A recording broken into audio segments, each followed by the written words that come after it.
आप सभी का न्यू एग्जाम पर स्वागत है। मैं नरेंद्र मीना आज आपके लिए लेकर भारतीय संवैधानिक विकास से संबंधित प्रश्न। तो दोस्तों, ये मेरी दूसरी वीडियो। अगर आपको ये पसंद आए तो प्लीज़ लाइक शेयर कमेंट करें और हाँ, हमारे चैनल को सब्सक्राइब करना न भूलें। दोस्तों, आज इस वीडियो में हम लगभग 10 से 12 क्वेश्चन कराएंगे, लेकिन उन 10 से 12 क्वेश्चनों में आपके एक क्वेश्चन में कम से कम 4 डाउट हम आपके क्लियर कराएंगे, तो लगभग बहुत सारे क्वेश्चन हो जाएंगे 10-12 क्वेश्चनों में। तो दोस्तों, अगर आपको ये वीडियो पसंद आए तो प्लीज़ लाइक शेयर और कमेंट करें और हमारे चैनल को सब्सक्राइब करना न भूलें। दोस्तों, अगर आपका सहयोग रहा तो हम आपके लिए ऐसी ही अच्छी अच्छी वीडियो लाते रहेंगे। तो दोस्तों, हम बिना किसी देरी के वीडियो को शुरू करते हैं। तो दोस्तों, पहला क्वेश्चन है, किसने कहा था संविधान सभा कांग्रेस थी और कांग्रेस भारत था?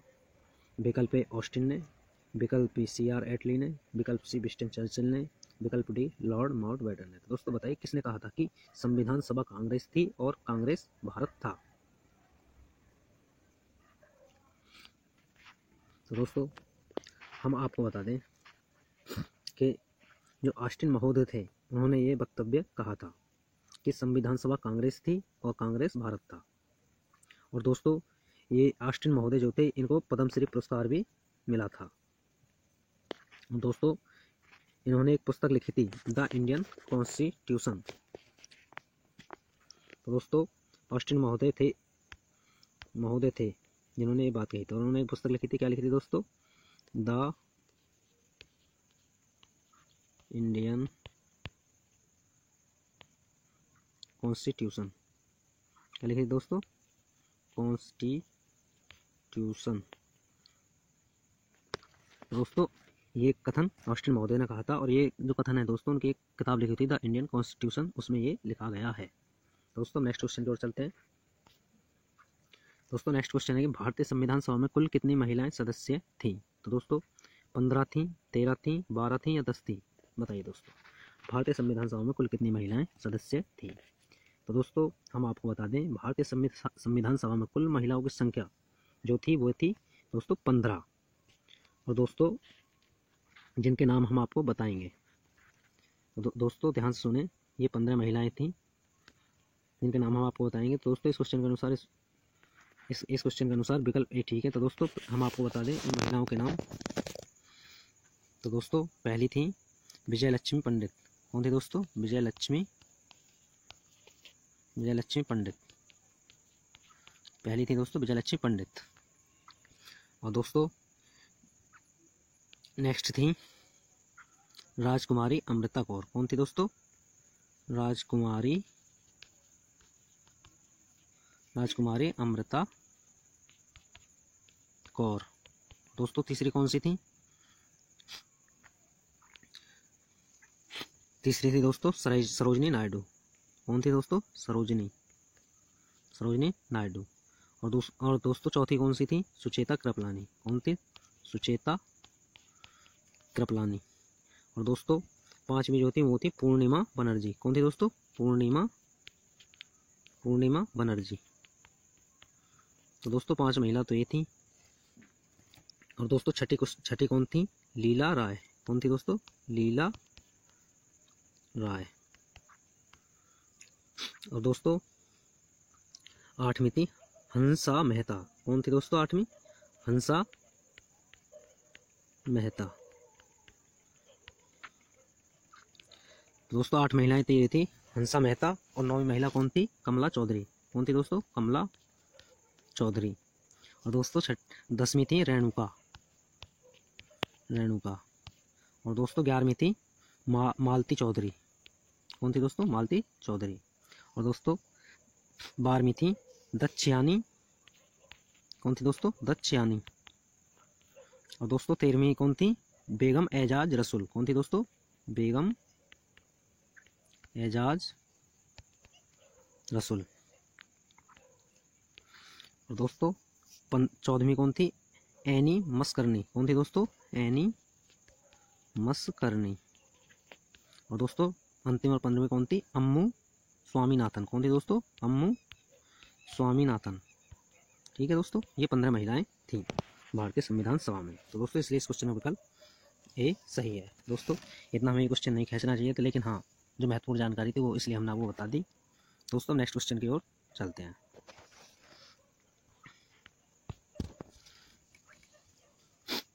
दोस्तों नेक्स्ट क्वेश्चन है, निम्नलिखित में से किसने सुझाव दिया था कि भारतीय स्वतंत्रता के बाद भारतीय राष्ट्रीय कांग्रेस को एक राजनीतिक दल के रूप में भंग कर दिया जाना चाहिए। तो दोस्तों ये सुझाव किसने दिया था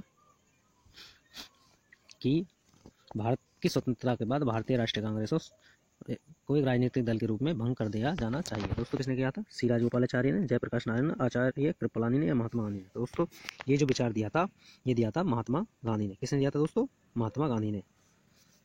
उन्होंने कहा था कि भारत की स्वतंत्रता के बाद भारतीय राष्ट्रीय कांग्रेस को एक राजनीतिक दल के रूप में भंग कर दिया जाना चाहिए। अब दोस्तों नेक्स्ट क्वेश्चन की ओर चलते हैं। नेक्स्ट क्वेश्चन दोस्तों, संविधान सभा में वयस्क मताधिकार को 15 वर्ष के लिए स्थगित करने की बात किसने कही थी? तो दोस्तों किसने की थी? भारतीय संविधान सभा में वयस्क मताधिकार को 15 वर्ष के लिए स्थगित करने की बात किसने की थी? डॉक्टर राजेंद्र प्रसाद ने, जवाहरलाल नेहरू ने, मौलाना आज़ाद ने या भीमराव अम्बेडकर ने। तो दोस्तों हम आपको बता दें, यह जो बात कही थी कि संविधान सभा में वयस्क मताधिकार को 15 वर्ष के लिए स्थगित कर दिया जाए, तो दोस्तों ये बात कही थी मौलाना आज़ाद ने।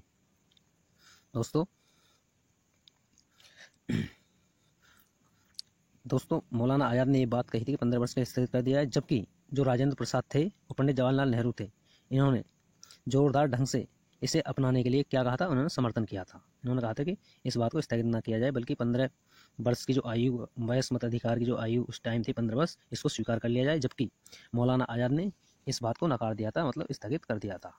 तो दोस्तों इसलिए इस क्वेश्चन का विकल्प सी बिल्कुल सही है। नेक्स्ट क्वेश्चन की ओर चलते हैं दोस्तों।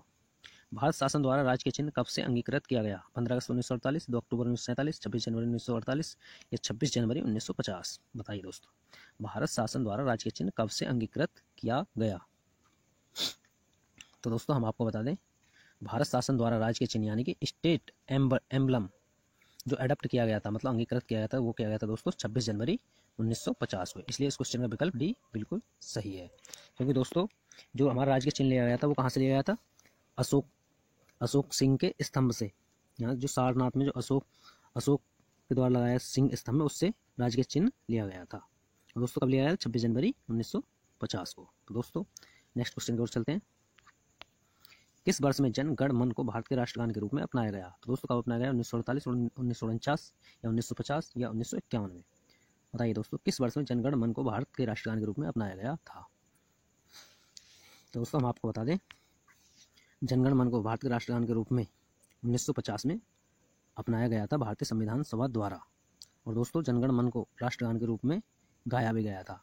और दोस्तों हम अपने राष्ट्रगान को कितने सेकंड में गाते हैं? इसके लिए दोस्तों कितने समय दिया जाता है? 52 सेकंड का। कितना दोस्तों? 52 सेकंड का।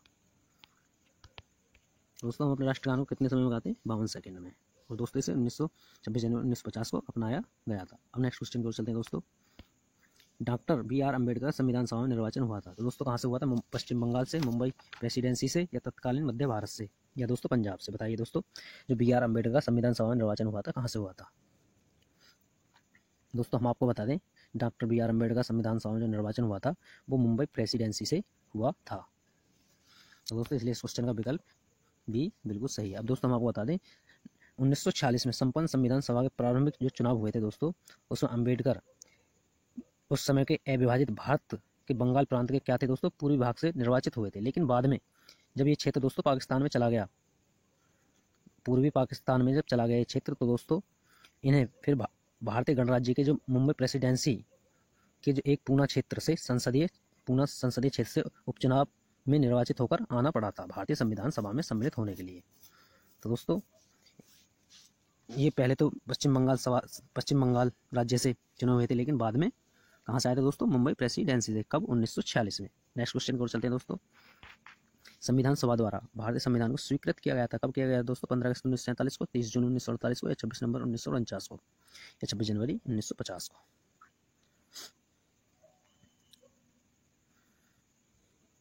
दोस्तों जो भारतीय संविधान सभा द्वारा भारतीय संविधान को जो स्वीकृत किया गया था दोस्तों 26 नवंबर 1949 को किया गया था। इसलिए इस क्वेश्चन का विकल्प बिल्कुल सही है। क्योंकि दोस्तों भारतीय राष्ट्रीय कांग्रेस के एक लाहौर अधिवेशन जो कि दोस्तों दिसंबर 1929 में सर्वप्रथम क्या किया था दोस्तों? पूर्ण स्वराज्य की घोषणा की गई थी। लेकिन 26 जनवरी को स्वतंत्रता दिवस मनाए जाने का संकल्प लिया था। और आज़ादी के बाद में 26 जनवरी को हम अपने स्वतंत्रता दिवस के रूप में मनाया जाता रहा। लेकिन भारत 15 अगस्त 1947 को स्वतंत्र हो गया था।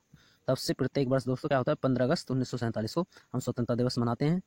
जबकि स्वतंत्रता प्राप्ति के 26 जनवरी की तिथि को अस्वर्णीय बनाने हेतु भारतीय संविधान को पूर्णतः 26 जनवरी 1950 को लागू किया। जो हमारा देश का दोस्तों संविधान पूरी तरह से लागू हुआ था, कब हुआ था दोस्तों? 26 जनवरी 1950 को। जबकि संविधान सभा द्वारा भारतीय संविधान को स्वीकृत कब किया गया था? 26 नवंबर 1949 को। तो दोस्तों पूरी तरीके से कब लागू हुआ था? 26 जनवरी 1950 को जो हमारा संविधान पूरी तरह से लागू हुआ था, जबकि 26 नवंबर 1949 को इसे स्वीकृत किया गया था। तब से दोस्तों 26 जनवरी 1950 को गणतंत्र दिवस के रूप 26 जनवरी को गणतंत्र दिवस के रूप में मनाया जाने लगा। अब नेक्स्ट क्वेश्चन की ओर चलते हैं दोस्तों। संविधान निर्मात्री परिषद की झंडा समिति के अध्यक्ष कौन थे? बताइए दोस्तों कौन थे? C Rajagopalachari, doctor Rajendra Prasad, J B Kripalani, doctor B R Ambedkar. बताइए दोस्तों संविधान निर्मात्री परिषद की झंडा समिति के अध्यक्ष कौन थे? तो दोस्तों हम आपको बता दें, संविधान निर्मात्री परिषद की झंडा समिति के जो अध्यक्ष थे वे थे डॉक्टर राजेंद्र प्रसाद। कौन थे दोस्तों? डॉक्टर राजेंद्र प्रसाद। क्योंकि दोस्तों भारतीय इतिहास में 2 झंडा समितियों का विशेष उल्लेख मिलता है। पहली जो थी दोस्तों कौन सी? 2 अप्रैल 1931 को एक कांग्रेस के कराची अधिवेशन में गठित की गई थी झंडा समिति, जिसके अध्यक्ष कौन थे दोस्तों? सरदार वल्लभ भाई पटेल। और सरदार पटेल थे और 6 अन्य उसमें सदस्य और भी शामिल थे। और दूसरी जो समिति थी दोस्तों, एक तदर्थ झंडा समिति गठित की गई संविधान निर्मात्री परिषद द्वारा। कब की गई थी दोस्तों? वह समिति कब गठित की गई थी? वह की गई थी दोस्तों 23 जून 1947 को। दूसरी जो समिति गठित की गई थी तदर्थ झंडा समिति, दोस्तों उस समय की समिति के अध्यक्ष कौन थे? डॉक्टर राजेंद्र प्रसाद। दोस्तों अब नेक्स्ट क्वेश्चन की ओर चलते हैं हम। भारतीय संविधान सभा ने राष्ट्रीय ध्वज को सर्वप्रथम कब स्वीकार किया था? बताइए दोस्तों भारतीय संविधान सभा ने राष्ट्रीय ध्वज को कब सर्वप्रथम स्वीकार किया था? तो दोस्तों हम आपको बता दें 22 जुलाई 1947 को भारतीय संविधान सभा ने राष्ट्रीय ध्वज को सर्वप्रथम स्वीकार किया था। और दोस्तों एक 5वां अधिवेशन था भारतीय संविधान सभा का, ये 14वां अधिवेशन था, जो कि दोस्तों कब हुआ था? 14 जुलाई 1947 से लेकर 31 जुलाई 1947 के बीच में हुआ था, जब राष्ट्रीय ध्वज को अपनाया गया था। नेक्स्ट क्वेश्चन की ओर चलते हैं दोस्तों। इसलिए इस क्वेश्चन का विकल्प दोस्तों ए बिल्कुल सही है। नेक्स्ट क्वेश्चन की ओर चलते हैं दोस्तों। भारतीय संविधान का प्रथम प्रारूप तैयार किया था बी आर अम्बेडकर द्वारा, बी एन राव द्वारा, के संथानम द्वारा या के एम मुंशी द्वारा? बताइए दोस्तों किसके द्वारा प्रथम प्रारूप तैयार किया गया था? जो फर्स्ट ड्राफ्ट तैयार किया गया था भारतीय संविधान का, किसके द्वारा तैयार किया गया था? तो दोस्तों हम आपको बता दें, जो बी एन राव थे उन्होंने सर्वप्रथम भारतीय संविधान का प्रारूप तैयार किया था। क्योंकि दोस्तों संविधान सभा के संवैधानिक सलाहकार बी एन राव थे, इसलिए उन्होंने पहला प्रारूप तैयार किया था। लेकिन उस पर विचार और परिवर्तन करके प्रारूप समिति द्वारा संविधान सभा के समक्ष संविधान का एक नया मसौदा प्रस्तुत किया गया दोस्तों। तब दूसरा ड्राफ्ट तैयार किया गया था, जिसके अध्यक्ष कौन थे? बी आर अम्बेडकर बाद में बनाए गए थे दोस्तों। जब दोस्तों बी एन राव ने जो मूल प्रारूप में तैयार किया था भारतीय संविधान के प्रारूप को, तो उस समय दोस्तों कितने अनुच्छेद थे? हम आपको बताएं दोस्तों, उस समय जब बी एन राव ने भारतीय संविधान का प्रथम प्रारूप तैयार किया था, उस समय उसमें 243 तो दोस्तों अनुच्छेद थे। कितने थे? 243 अनुच्छेद। और दोस्तों 13 कितनी थी? 13 अनुसूची थी। क्या थी दोस्तों?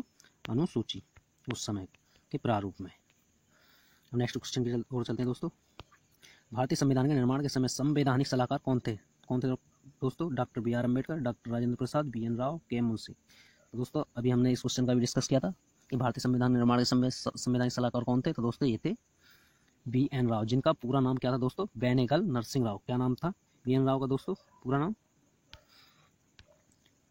बी एन राव का दोस्तों जो पूरा नाम था क्या था? बेनेगल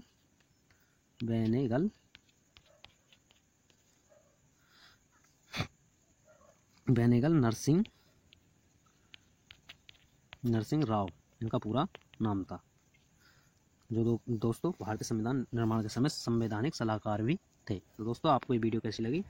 अगर अच्छी लगी तो प्लीज़ लाइक शेयर कमेंट करें और हमारे वीडियो को ज़्यादा से ज़्यादा शेयर करें और हमारे चैनल को सब्सक्राइब करना न भूलें। आपका बहुत बहुत धन्यवाद।